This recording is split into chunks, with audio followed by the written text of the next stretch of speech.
jolie femme pour la dernière partie de l'émission qui vous aime beaucoup et vous lui rendez bien. Et d'ailleurs, indirectement, vous étiez dans un film qu'elle a tourné où il y avait une scène de regarder à la télévision et c'était vous qui étiez à la télévision. Je vous demande d'applaudir Ariel Dombal. C'est vrai, hein? Oui, absolument. Les infortunes de la beauté. Oui, dans ce film-là, elle regarde la télé et c'est Robert Hue qui est à l'antenne. Oui, et alors, à un moment donné, il y a même une scène de séduction. On dit non, non, attends, j'ai un copain qui passe à la télé. Et alors, voilà, c'est... Vous n'avez pas vu ce film, moi, Voilà, absolument. Vous me précipitez. Alors, j'ai pour vous, avant que j'oublie, un des grands succès discographiques de ce printemps, c'est le disque d'or d'Ariel Dombal, qui a remis au goût du jour à sa manière, avec la complicité de deux garçons qui ont beaucoup de talent, qui monsieur Dan Sullivan et Claude Morgan, Handel, la sarabande d'Handel. Vous attendiez un tel succès, Ariel? Ça, c'est très surprenant. Je suis heureuse. Le fait est que, évidemment, c'est un compositeur d'il y a 3 siècles. Oui. Et alors, ce qui est merveilleux, c'est qu'il est d'une telle modernité. Et les gens le connaissent sans le savoir, parce que ce sont des mélodies comme ça qui traversent les siècles. Et donc, ça a plu. On va l'écouter dans la sarabande. Il y a surtout la voix. Mais oui, parce que peu de gens savent qu'elle a une formation de chanteuse lyrique. Ah oui, tout à fait. Alors, l'actualité cinématographique d'Ariel Dombal, c'est le Festival de Cannes, puisque vous êtes dans un film qui va faire la clôture. Voilà, il a été sélectionné de Raoul pour Ruiz. faire la clôture. Voilà, Raoul Ruiz. Alors, c'est un film d'après le roman de Giono, Les âmes fortes, avec Laetitia Casta, John Malkovich, Charles Berling, Christian Vadim, Carlos Lopez, Frédéric Diffenthal et vous. Quelle distribution! Et on peut dire que le thème, c'est la générosité et quelque part la malveillance. C'est-à-dire, vous savez, l'univers de Giono, c'est la Provence. La Provence, vous avez tourné là-bas d'ailleurs. Voilà, là-bas. Et c'est le côté aride de la Provence. C'est vraiment les hauts plateaux. Et c'est pas la Provence de Pagnol. Voilà, c'est pas la Provence des sachets de lavande et des accents. C'est la Provence rude. Et d'ailleurs, dans Giono, il y a beaucoup de conscience de classe. Hein. C'est souvent les princesses qui rencontrent les bergers. Et ce sont des personnages très noirs et très passionnés. Giono, c'est évidemment, tout le monde connaît le hussard sur le toit. Évidemment, Rapneau. Oui, mais on connaît moins les âmes fortes ou les grands chemins. Et ce sont pourtant des romans très, très forts. Et puis alors les gens sont malheureux et puis se forcent à s'aimer les uns les autres. Et puis c'est plein d'exaltation et de passion. Et là, vous êtes Madame Numance, qui est la bienfaitrice du village. Hein. Elle donne, est-ce qu'elle donne trop? Provoque l'admiration et la rumeur. C'est ça, c'est un personnage qui est un personnage tout en réserve. Je suis dans le film mariée à mon partenaire John Malkovich, Monsieur Numance. On est un couple mystérieux. On est les bourgeois du village, mais des bourgeois à la générosité illimitée. Jusqu'à la ruine. Mais qui pour certains paraît suspecte. Voilà, ça paraît suspect d'aller jusqu'à la ruine, de donner, donner, donner. C'est parce qu'on attend que les gens qui reçoivent soient à la hauteur du don. Et alors la jeune fille qui rencontre la bienfaitrice, le rôle que vous jouez, cette jeune fille, Thérèse, c'est Laetitia Casta. Voilà, alors Laetitia, c'est son premier rôle au cinéma. Enfin, non, on avait déjà joué ensemble d'ailleurs dans Astérix. Oui, et puis à la télé, la bicyclette bleue, bien sûr. La bicyclette bleue, mais là, c'est son premier grand film.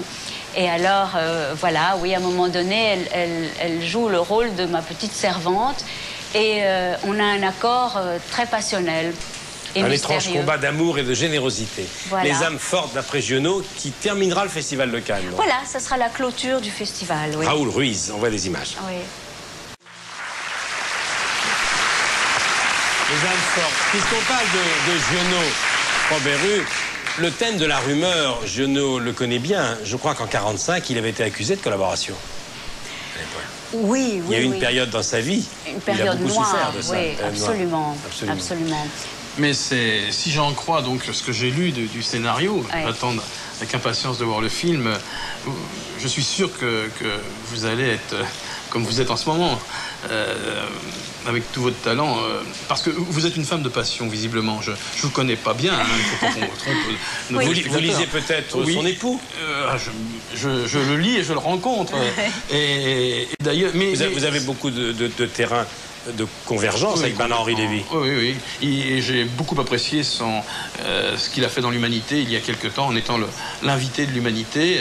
Chacun sait qu'entre le Parti communiste et Bernard-Henri Lévy, ça n'a pas toujours été comme ça. Et là, il y a vraiment une approche sur des questions importantes, celles que vous évoquez, les grands problèmes de civilisation.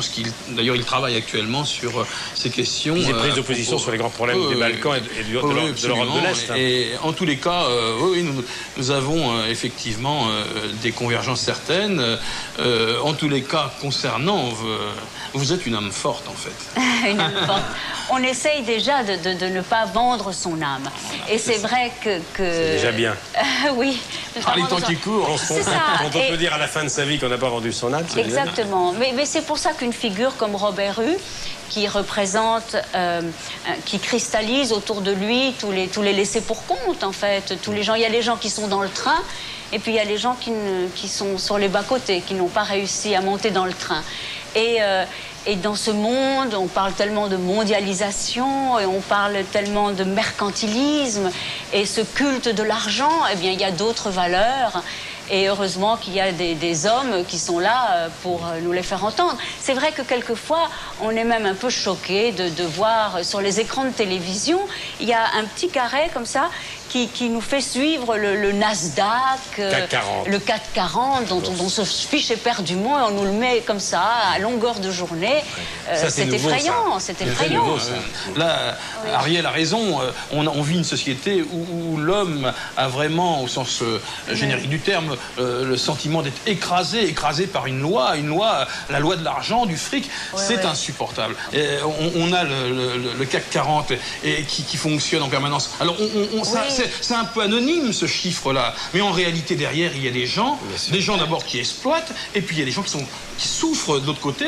Ces ouvrières, ces ouvriers, je les ai rencontrés à Calais, qui ont le sentiment d'être jetés comme des Kleenex après avoir tout donné. Ils ont 50 ans, ils disent, mais qu'est-ce qu'on va faire? On nous dit qu'on va nous reconvertir sur le terrain, mais la réalité, c'est que on sait bien qu'il n'y a pas de travail à venir immédiat. Donc, nous sommes dans une situation où il faut résister. Moi, je suis pour une résistance sociale. Surtout quand on a plus de 50 ans et qu'on ne peut pas se recycler. Naturellement. Où une femme me disait de chez lui, elle me dit, peut-être mon mari ira à 300 km, mais comment on va vivre? On a acheté la maison ici, on ne sait pas comment on va la payer. Compliqué. Ce sont des drames qui font la vie de tous les jours. Oui, et puis on dit toujours cette facture sociale, mais c'est vrai qu'il y a d'un côté des gens qui ne travaillent même plus et dont la bourse qui marche rapporte des millions, c'est vrai. Et puis le travail qui est si pénalisé et si difficile, c'est vrai qu'il y a quelque chose de... Et souvent les actionnaires n'ont jamais mis les pieds dans l'usine. Vous savez. Ouais, voilà, c'était donc la fin de Mots croisés. On se retrouvera la semaine prochaine. Non, mais j'espère qu'Arlette Chabot et Alain Duhamel ne nous en veulent pas de faire cette parenthèse qui est plutôt de leur domaine. Alors on part 3 siècles en arrière. 3 siècles, Handel. Oui. Alors c'est aussi le film de Stanley Kubrick, Sarah Bond Handel, le film de Barry Lyndon. Oui. Ça c'est Liberta. C'est son premier disque d'or. Et oui. Et un disque d'or, je peux vous dire que ça fait plaisir. Hein. C'est comme un petit morceau de soleil. Absolument. Ouais. Oui, vous savez, pour un artiste, quand on est acteur, la récompense, un Molière. Pour un acteur de cinéma, c'est les Césars. Pour un joueur de foot, c'est le Ballon d'Or. Pour un chanteur, c'est un disque d'or. Voyez, et pour un homme politique, c'est quelques voix supplémentaires. Pour un homme politique, c'est quoi la récompense suprême? Non, la récompense, c'est de voir qu'on peut contribuer à transformer un peu la société, à améliorer un peu la condition de ceux dont on a parlé tout à l'heure. En tous les cas, c'est ma conception de la politique. Alors, Ariel, Robert Hue, à ses débuts, était rocker. Mais c'est ça. Donc, on aurait aimé l'entendre chanter. Mais oui, mais non. J'ai fait beaucoup déjà aujourd'hui. Il n'a pas encore terminé son album.